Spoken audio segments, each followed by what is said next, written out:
Joe Hughes with the National Truck Club, and I'm here with Craig Kemmerling with Driverge. It's good to see you again, Craig and Jim, with U.S. Upfitters. So just tell us all about all of this. This is exciting stuff.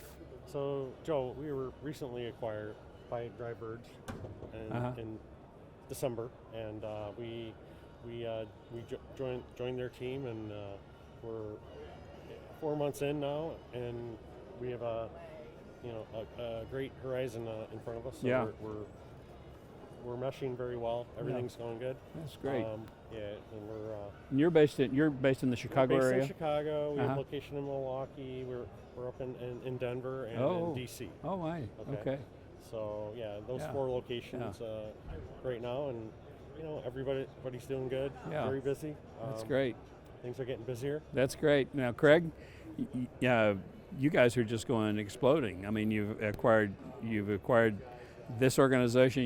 You acquired what was it? NorCal. Yeah, NorCal out in Chico, and then you tell me that you've gotten a larger footprint in the Chico area now. Yeah. So you're covering the whole universe of the United States, aren't you? Yeah, it's been this fourth quarter of last year was extremely busy for us. I guess. As Jim mentioned, we were able to bring the U.S. Upfitters group into our portfolio, but we also in December moved Chico, so we increased its capacity.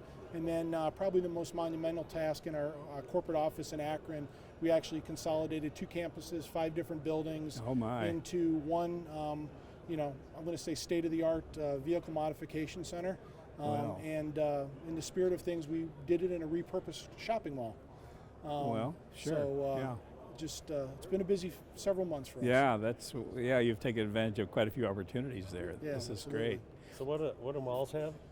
What? I'm sorry? What do malls have? What do malls have? Parking. Well, that's true. That's true. Plenty of asphalt out there. Genius. That's right? perfect. Yeah, right. Oh, and what do we have? Vehicles that we need to park somewhere. Perfect. Absolutely. Yeah. So you've done that. You said that it was a mall in Chico as well. I mean, it was a huge it was retailer. like a shopping retail center, and we were able to get that repurposed. Yeah, and, that's great. It's worked out well for the community because it's bringing what we call team members back in there, Right. so they're spending their money, and Right. at the same time as we've done the modifications and the moves, it's been very team member centric. Yeah. Thinking about the environment that they're working in, Uh-huh. and the amenities that they have. So it's worked out really well for us. Yeah, that's great. Yeah. Are you guys involved with working on e-transits yet? Have you done any of that work? Yeah, Jim's built a few. I think you've done some e-pickup trucks too, haven't you? Yeah, we've done a lot with Rivian already. Rivian, the Lightning for sure. Uh-huh. The e-transit is gaining traction. Yeah. Yeah. We actually have a lot of transits in our stock right now. Mm-hmm. That's great. They're available. Yeah. Yeah. So, yeah. That's great. But it's evolving. Mm-hmm. So I think with the Rivian being built in Illinois, Yeah. the local municipalities in Illinois are Embracing that. Yeah, they're trying it out. Uh-huh. Everybody's dabbling. Right Oh, now. sure. Right. So I think as they dabble and they try different platforms, I mean, we're going to be there to service whatever platform it is. Right. But you guys, it seems like Driverge is always on the leading edge of something is about to come out, and you're ready when it does come out to serve that industry, and I think that's remarkable. Yeah, no, we appreciate that. We've had very close relationships with all the major OEMs Right. for many years. Yeah. And, we value them. I think they value us. Yeah, and for sure. we just work really well together. Yeah. And that's really what brought us to the plate was their access to the chassis and giving us that access. Sure. It allowed us to remain relevant in a changing world. So, Right. I mean, we're going to grow with that access, and good things are going to happen. Yeah. In the future, Yeah. so. Adaptation is what it's all about. Right. I mean, nothing is staying the same. Everything is changing, It's and all so changing. so Just as you guys are changing, Yeah. and, Right. Expanding. expanding. Right.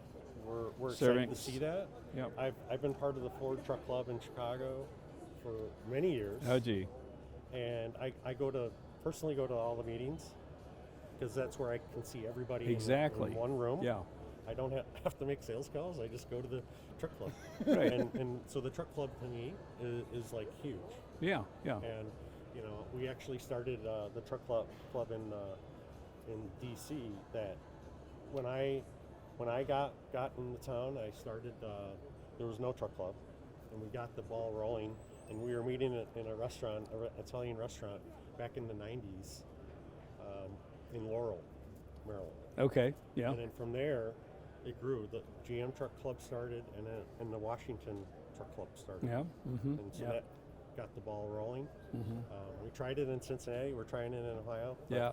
it didn't work out. It takes a while because Yeah. organizing a truck club there's more work to it. There have to be people that see the benefit of it, dealers as well as upfitters. It's a camaraderie that happens Right. when people get together and they just have a drink and Yeah. have a meal. Yep. They sit down and they talk about what's going on in the industry and you know, introduce all the vendors. How do you solve this problem? How do I solve this problem? Right. So we talk Right. about You know, they're not competitors. Right. At the end of the day, they're competitors. well, but in they're a also way, friends. right, So it's like, right. you know, they're working those relationships. Yeah.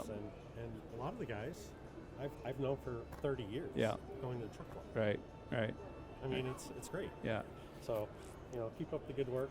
You know, it's. Yeah, we all learn by other people's experiences, and one of the things that we're trying to do in the magazine is I was telling a fellow that stopped me yesterday.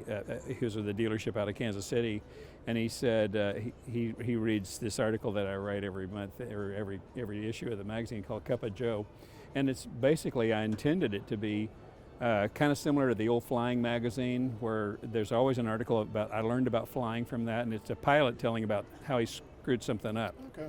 And he could have almost crashed because he forgot about something, kind of thing. And so I'm really hoping to get more people energized and saying, hey, I had this happen to with this truck or with this van or whatever, and wow, and it was a big mistake, but I learned about it. And so you share what you've learned. Yep. So you can adapt, and so you can make sure that you don't make the same mistake. You're going to make mistakes, just not the same mistake. So Yep. it's Yep. good stuff. That's fantastic. Love the club business. Yeah. Well, it's great talking with you guys. Yeah, great. Appreciate you taking the time and appreciate the Thank you, support. Joe. Appreciate the Absolutely. support. Appreciate it. Yeah. All right. We'll see you around. All right, Have a take good care. show.